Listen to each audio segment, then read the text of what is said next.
इस लेक्चर में CSR के बारे में डिस्कस करेंगे। कॉर्पोरेट सोशल रेस्पॉन्सिबिलिटी ये क्या है, अभी रिसेंटली न्यूज में क्यों है, क्योंकि एक प्राइवेट मेंबर बिल पेश किया गया, इंट्रोड्यूस किया पार्लियामेंट में। ये प्राइवेट मेंबर बिल क्या होता है, प्राइवेट मेंबर जिसे इंट्रोड्यूस करता है वो होता है private member bill.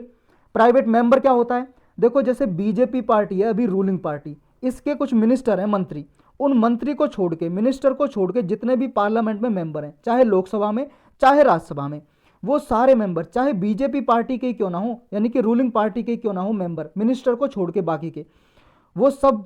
Private member कहलाते हैं, चाहे ऑपोजिशन पार्टी के चाहे बीजेपी पार्टी के, सब वो कहलाएंगे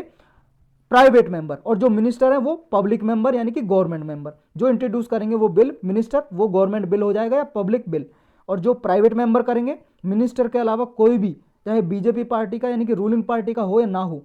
तो वो सब मेंबर है प्राइवेट मेंबर। तो ये प्राइवेट मेंबर बिल अभी इंट्रोड्यूस किया, इसमें ये डिमांड की है कि जो CSR में जितना पैसा आता है ना, जितना फंड आता है इसमें, देखो ये क्या है इसके बारे में ब्रीफली समझेंगे। इसमें जितना भी फंड होता है, पैसा होता है, उसका 25% वो मोनूमेंट्स, जो एंशियंट मोनूमेंट्स हैं, प्राचीन विरासत की चीज़ हैं, आर्कोलॉजिकल साइट हैं, बिल्डिंग बनी हुई है बहुत सारी, जैसे ताजमहल है या कोई और मोनूमेंट्स है, रेड फोर्ट है, लाल किला है, जामा मस्जिद है, कोई भी मोनूमेंट्स हैं, इनके रेस्टोरेशन, मैनेजमेंट, मेंटेनेंस, मतलब इनको रिपेयर करने के लिए, इनकी देखभाल के लिए 25% पैसा CSR का इन पे खर्च किया जाए, ऐसी डिमांड की है इस बिल ने। तो ये बिल में देखो,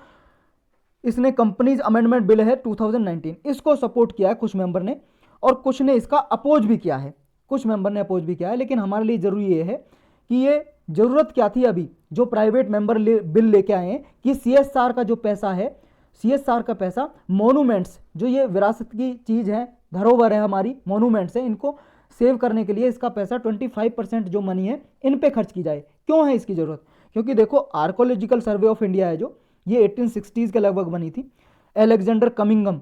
अंग्रेजों के ज़माने की बनी हुई है, इसके पहले डायरेक्टर थे एलेक्जेंडर कमिंगम, और अभी मिनिस्ट्री ऑफ कल्चर है उसके अंदर ये काम करती है, यानी कि जितने भी मोनूमेंट्स हैं उनको सेव करने के लिए काम करती है। एक नेशनल मोनूमेंट अथॉरिटी भी है जो मोनूमेंट को प्रिजर्व, कंजर्व और प्रोटेक्ट करने के लिए काम करती है। इन दोनों एजेंसी ने ये कहा कि देखो मोनूमेंट्स को बचाने के लिए भाई साहब फंड चाहिए, और हमारे पास अभी फंड है नहीं, रिसोर्सेज की कमी है, तो इसलिए ये डिमांड करी प्राइवेट मेंबर बिल इंट्रोड्यूस करके कि CSR का पैसा खर्च किया जाए 1/4 25% इनके बचाने के लिए। तो अपोजिशन क्या है इस बिल के लिए, ये कह रहे हैं देखो जो CSR का जो टारगेट था ना, जो CSR फंड बनाया था, कॉर्पोरेट सोशल रेस्पॉन्सिबिलिटी जो फंड है, इसका पैसा, इसका टारगेट था कि लोकल जो कम्युनिटी रहती है कंपनी के आसपास एरिया में, जैसे जहाँ पे कंपनी सेटअप है, इंडस्ट्रीज है, वहाँ जो लोकल कम्युनिटी रहती है, जो लोग रहते हैं विलेज एरियाज में या कहीं पे भी, उनके फायदे के लिए पैसा खर्च किया जाना था, ना कि मोनूमेंट्स के लिए। तो कुछ लोग इसका अपोजिशन कर रहे हैं, इस तरह से कह के अपोज कर रहे हैं, विरोध कर रहे हैं। तो हम जानते हैं पहले ये CSR है क्या, कॉर्पोरेट सोशल रेस्पॉन्सिबिलिटी क्या है ये। देखो ये सोशली बेनिफिशियल प्रोग्राम है एक, इसमें क्या है, जो भी कॉर्पोरेट बिजनेस होते हैं, यानी कि जैसे मान लो कोई कंपनी है ABC, कोई भी मान लो कोई ऐसी कंपनी है, ये केमिकल फैक्ट्री है, यहाँ पे कोई केमिकल बना रही है, इससे पॉल्यूशन होता है, इससे जो आसपास का पर्यावरण दूषित हो रहा है। अब देखो भाई साहब, बेनिफिट तो इस कंपनी को, एक कंपनी को हो रहा है, लेकिन नुकसान तो ये सारे पर्यावरण को कर रहा है। रिवर में मान लो कोई केमिकल ये छोड़ रहा है, या आसपास धुआं निकल रहा है, सारे विलेज जो वहाँ पे आसपास गांव रहते हैं, रूरल एरिया है, ग्रामीण क्षेत्र है, उस सबको नुकसान हो रहा है। अब उनकी क्या गलती है, ये तो भाई साहब प्रॉफिट कमा रहा है, लेकिन अपने प्रॉफिट की वजह से बहुत सारे लोगों को नुकसान पहुंचा रहा है। अब इसी प्रिंसिपल के आधार पे ये 2013 में इंट्रोड्यूस किया, 2013 का जो कंपनीज एक्ट है उसमें अमेंडमेंट किया 2014 में, और ये CSR एक नया फंड बनाया, इस कंपनीज एक्ट में अमेंडमेंट करके, संशोधन करके गवर्नमेंट ने। अब ये CSR मैंडेटरी है, अनिवार्य है, मैंडेटरी मतलब कंपलसरी है, अनिवार्य है, हर एक कंपनी को अपने कुछ प्रॉफिट का सर्टेन जो परसेंटेज इसमें खर्च करना पड़ता है लोगों की भलाई के लिए, चाहे वह मान लो कोई रोड बनवा दे या पेड़ लगवाए बहुत ज़्यादा से ज़्यादा, या सैनिटेशन फैसिलिटी कुछ भी करवा सकता है। तो इस कंपनी एक्ट के अंदर बिजनेसमैन है जो, या कंपनी है, वो अपने प्रॉफिट को, जो भी प्रॉफिट है उसका कुछ सर्टेन परसेंटेज रूरल डेवलपमेंट के लिए, ग्रामीण क्षेत्र एरियाज को जहाँ पे वो कंपनी बनी हुई है वहाँ पे खर्च करेगा, या कहीं और पे भी खर्च कर सकता है। तो उनके हेल्थ केयर के लिए मान लो कोई हॉस्पिटल बनवा देगा, या सैनिटेशन के लिए वहाँ पे आसपास कोई मान लो लेटरिन बाथरूम वगैरह बनवा देगा, या एजुकेशन के लिए वहाँ पे कोई मान लो इंस्टीट्यूट, कॉलेज या स्कूल बनवा देगा, या स्किल डेवलपमेंट के लिए कोई इंस्टीट्यूट बनवा देगा, या इन्वायरमेंट सस्टेनेबिलिटी के लिए पर्यावरण सेफ्टी के लिए ज़्यादा से ज़्यादा पेड़ लगवा देगा या कोई ऐसी टेक्नोलॉजी वहाँ पे कि पॉल्यूशन कम हो सके, तो ये सब कुछ कर सकता है इस पैसे से। जो आज सेक्शन 135 क्लाउज 1 है इस एक्ट का, कंपनीज एक्ट का, ये आइडेंटिफाई करता है कि CSR कमेटी बनानी होती है एक सभी कंपनीज को, वो आइडेंटिफाई करती है कि उसको कितना पैसा अपना खर्च करना है। और ये देखो इन कंपनीज पे लागू होता है जिनका नेट वर्थ 500 करोड़ या उससे ज़्यादा है, जिनका टर्नओवर 1000 करोड़ या इससे ज़्यादा है, जिनका नेट प्रॉफिट 5 करोड़ या इससे ज़्यादा है। नेट टर्नओवर का मतलब है जितना भी उसने माल बेचा है, जितना भी बेचा है उसने, जितने रुपीज़ का बेचा है, अगर उसमें से जितना हमने बेचा है उसमें से मान लो प्रोडक्शन कॉस्ट घटा दें तो वो नेट वर्थ हो गया। और नेट प्रॉफिट है जब उसने मान लो अपना जितना भी गवर्नमेंट को टैक्स देना है सब टैक्स दे दिया, प्रोडक्शन कॉस्ट है जितनी लागत आई है उस प्रोडक्ट को बनाने में कंपनी को वो सब हटा दी, और जितना उसे मेन प्रॉफिट बचा है नेट प्रॉफिट, वो नेट प्रॉफिट हो गया। यानी कि टैक्स देने के बाद और अपनी प्रोडक्शन कॉस्ट काटने के बाद। जैसे मान लो मैंने प्लास्टिक खरीदा, इंक खरीदी, स्याही खरीदी और एक पेन बनाया, ये पेन बन के तैयार हुआ 10 रुपये में, मतलब प्लास्टिक पे खर्चा हुआ, इंक पे खर्चा हुआ, ये 10 रुपया हुआ, और मैंने इसकी लागत रख दी 20 रुपये में बेच रहा हूँ, लेकिन मैं इस पर टैक्स भी तो दे रहा हूँ। 20 रुपये में मैंने बेचा तो ये 20 रुपये हो गया टर्नओवर टोटल। और इस पर क्या है, इस पर भाई साहब अगर मैं घटा दूँ इसमें से प्रोडक्शन कॉस्ट यानी कि 10 रुपये आई थी तो 10 रुपये हो गया नेट वर्थ। और अगर मैं इसमें से टैक्स भी तो दिया था मैंने गवर्नमेंट को, इसमें सरकार को टैक्स भी तो दे रहा हूँ, तो अगर वो टैक्स घटा दें, मान लो मैंने टैक्स दिया था 3 रुपये 4 रुपये घटा दो तो 6 रुपये आ गया प्रॉफिट, नेट प्रॉफिट, तो ये नेट प्रॉफिट हो गया। तो कम से कम नेट प्रॉफिट 5 करोड़ है जिस कंपनी का, उस पर ही ये लागू होते हैं CSR के नियम। अगर टर्नओवर 1000 करोड़ है उससे ज़्यादा तो उस पर, और नेट वर्थ 500 करोड़ है उससे ज़्यादा तो उस पर लागू होंगे। जो कंपनीज अमेंडमेंट एक्ट लेके आए 2019 में, इसमें जो CSR है वो उस कंपनी पे लागू होगा जो 3 साल जिसे नहीं भी हुए उस पर भी लागू होगा। जैसे मान लो 3 साल का हम देखते हैं, पिछले 3 साल का प्रॉफिट देखते हैं इसमें,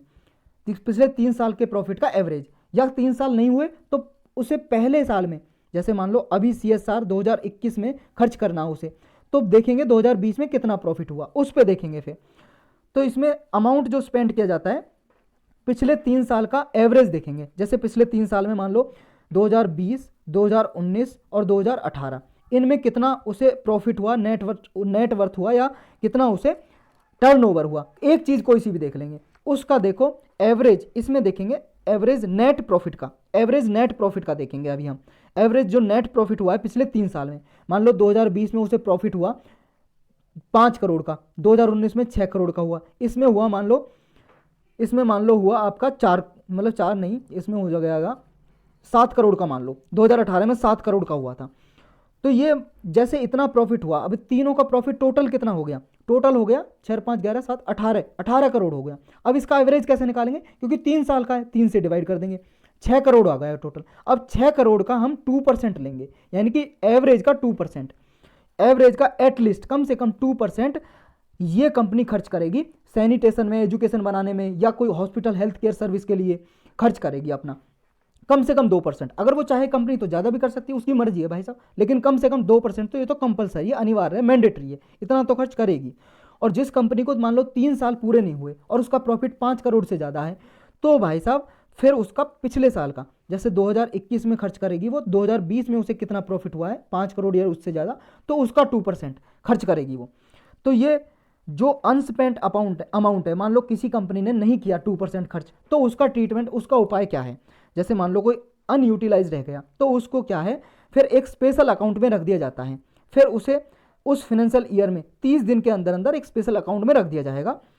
और जो भी अनस्पेंट अमाउंट बचेगा उसको यूटिलाइज कर लेगी कंपनी, क्या है विदिन 3 फाइनेंशियल ईयर में यूटिलाइज करेगी उसको, या फिर उसे ट्रांसफ़र करेगी। मतलब जैसे मान लो उसे खर्च करना था और वो खर्च करने से रह गई, तो देखो कंपनीज एक्ट में शेड्यूल 7 है, उस शेड्यूल के अंदर उसको ट्रांसफ़र कर देगी दूसरे फंड में। जैसे क्लीन गंगा फंड बनाया हुआ है गवर्नमेंट ने, स्वच्छ भारत कोष बनाया हुआ है, प्रधानमंत्री ये prime minister national relief fund बनाया हुआ है, इसमें वो पैसा कंपनी ट्रांसफ़र कर देगी अगर वो उसे नहीं खर्च कर पाई तो।